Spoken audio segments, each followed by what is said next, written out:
Those of you who have kids in school, when we've been going this hybrid thing, some in class, some out of class, how many times, if you don't live in an area where you have high-speed internet you can afford, how many times you've driven your kids to the parking lot of McDonald's and sat there going off the McDonald's internet so you could hear? No, I'm not joking.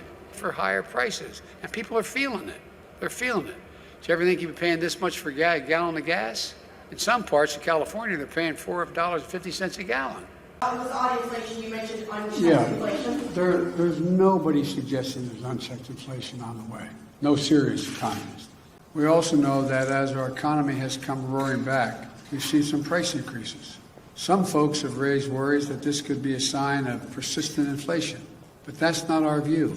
Our experts believe, and the data shows, that most of the price increases we've seen were expected and are expected to be temporary. Now, I want to be clear. My administration understands that if we were to ever experience unchecked inflation over the long term, that would pose a real challenge to our economy. But consumer prices remain too high. Tell us, the American people, in the midst of this economic crisis, the recovery is showing strong results, but not to them. They're still looking out there. Everything from a gallon of gas to a loaf of bread costs more, and it's worrisome, even though wages are going up. Jobs are up, wages are up, values are up, and savings are up. But we got problems too. Many people remain unsettled about the economy, and we all know why. They see higher prices. They go to the store online, or they go to the store or go online, and they can't find what they always want, and when they want it. If you make less than $400,000, you're not going to pay anything more in taxes at all, period. Guarantee, including gasoline tax, not going to additional from a federal government standpoint. Last month, I reached a deal with two of the largest ports in America, the Port of Los Angeles and Long Beach. And I met with you guys, with the longshoremen there, and we worked out a deal between the port owners and the longshoremen. So they all agreed.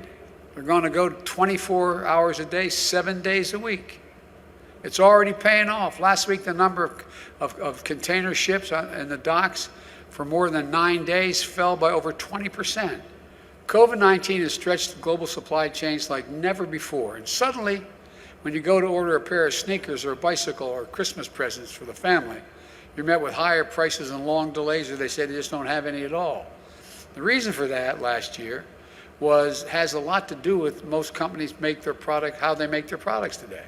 In simple terms, supply chain is just the journey that a product takes to get to your doorstep. Infrastructure week has finally arrived. How many times you hear over the last 5 years, infrastructure week is coming?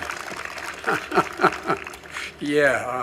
So folks, we're going to build the first ever national network of electric vehicle charging stations all across the country. IBW is going to put in 500,000 charging stations across the country. And guess what? That's in the Recovery Act. That's in the Build Back Better bill, which is not going to raise taxes 1 single cent. It's totally paid for by making taxes work for people who make over $400,000 and just do their fair share. I'm a capitalist, man.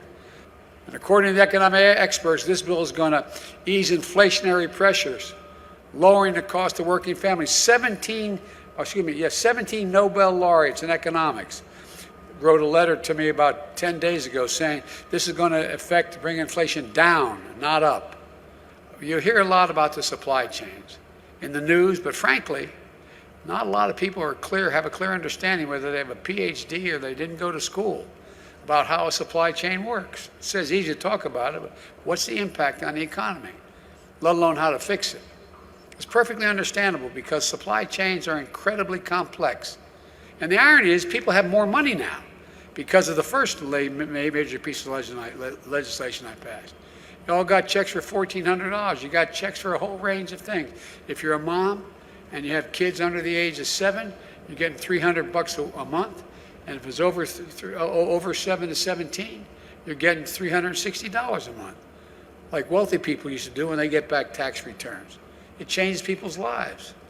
But what happens if there's nothing to buy, you got more money, you compete for getting it there, it creates a real problem. So on the one hand, we're facing new disruptions to our supplies. At the same time, we're also experiencing higher demand for goods because wages are up, as well as people have money in the bank. They're staying home, they're ordering online, and they're buying product. Well, with more people with money buying product and less product to buy, what happens?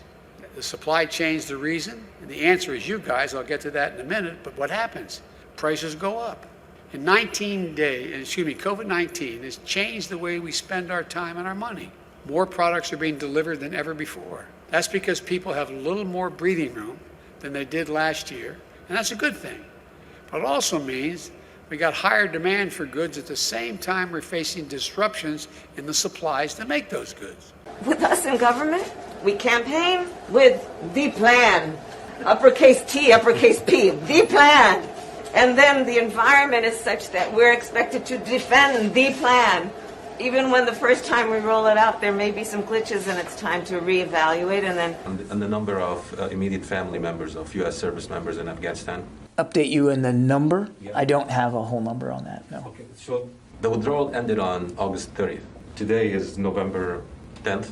I mean, how is it possible that the department doesn't know how many immediate family members are still left I didn't US say service in Afghanistan? I didn't say we didn't know. I said I don't have a number for you. We believe it's certainly most likely in the dozens, but it's a dynamic thing, Fadi.